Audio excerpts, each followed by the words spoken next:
ends the Cypher. Prepare for another all-nighter. On the Talk of Chicago, 1690 WVON. We're going to jump into some Bulls talk now. The Bulls kind of getting their thing together here with 5 wins now.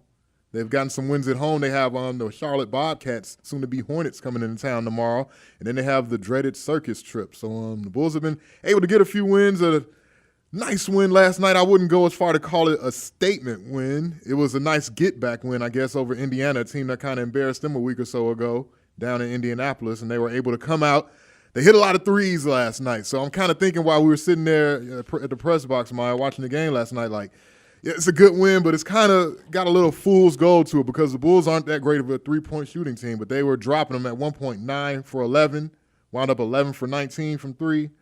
So while it was good that they made them last night and they kind of quieted, the Pacers a little bit, I couldn't take a whole lot away from that game because that's not what we'll see from the Bulls going forward. That's not what you'll see from the Pacers consistently night in and night out either. I mean, you got to put the whole thing in perspective.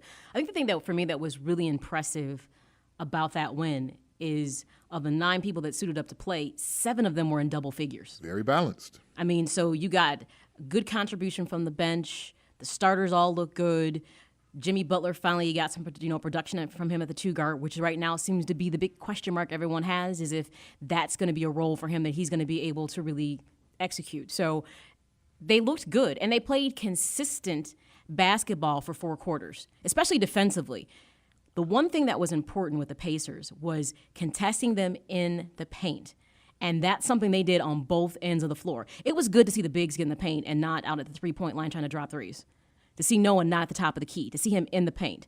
And one thing you notice, and I totally agree with this, is that putting in Mohammed is perfect to disrupt Hibbert. Yes. Because, Nazi likes to get nasty. And so he was giving Hibbert a run for the money in the paint. If you got to absorb a foul, why not put him in there for that? So that was definitely one thing they did well defensively, was making sure they contained the paint and not give Hibbert too much opportunity at the rim. You also had some bad shooting performances from Paul George and George Hill. A lot of things, and while you can say, yeah, there was a back-to-back, the Bulls had a back-to-back too. It was their second game as well. So I don't think we really saw we have yet to see the real true matchup between those two teams because the first game, we're still kind of getting Derrick Rose kind of coming into form still. And then last night, the Bulls were hot from three-point land. So I want to see these two teams play when both of them have a day off before and kind of see when Derrick Rose is feeling a little better later in the season, when he's really feeling himself a little better. And he was driving to the hole a lot last night. He still wasn't finishing. And I kind of made this comment to you as well. Like, it seemed like Derrick Rose never missed a lot of those darting drives to the hole. I know he missed some, but it just seemed like before he didn't miss as many as he's missing now. True. And I think it has a lot to do. I mean, he said on several times in the locker room when he was doing the interviews that he's not finishing. And it's good to know that obviously the likes of Boozer and Dang, I mean, they are finishing. So he feels confident, though he is still getting his game back in sync. He feels that the other starters are really kind of picking up where he's leaving off. And that part's important. And also in this matchup, there was an absence of Danny Granger. I mean, so who obviously for the Pacers is viable. So, I mean, you didn't see the Pacers. They didn't look like the Pacers you've been seeing who was 9-0. There was nothing about that game that was dominating. People felt it was a statement win. I think it was – the Bulls have had a pretty rigorous schedule starting out the season. Seeing the Pacers twice. They played the Heat. They had a lot of road games. They're finally, obviously, they won at home. They've got some road wins. They're doing a lot of things right. People were really excited the night before about the Raptors. And I was like, okay, I don't want to – matter of fact, I didn't even respond to that. They're better, though. They're not good by any means, but they're a lot better than what they've been. Yeah, but I was like, here's the thing. It's a necessary win. It's an expectation you would think that the Bulls should be able to win that game. But I wasn't like overly excited about it because those are the kind of games you expect to see them do well. And I think for them transitioning back to come home, they played well. And for me, the other stat that jumped out was, and this is something they had been deficient in coming into this game, was how many points they got in the paint. They had 46 points in the paint.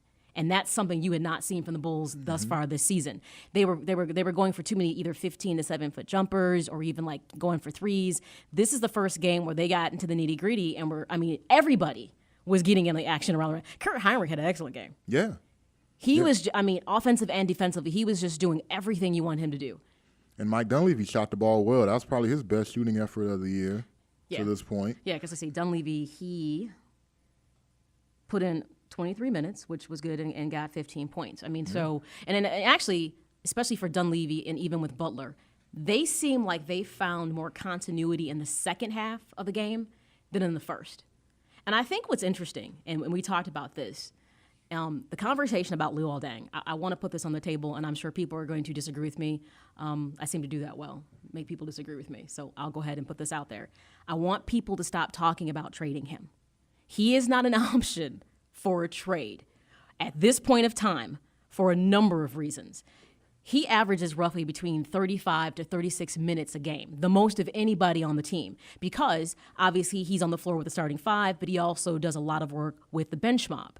So here's the one player on the floor that has to make those adjustments to two different sets of players and getting back in rhythm, which is important.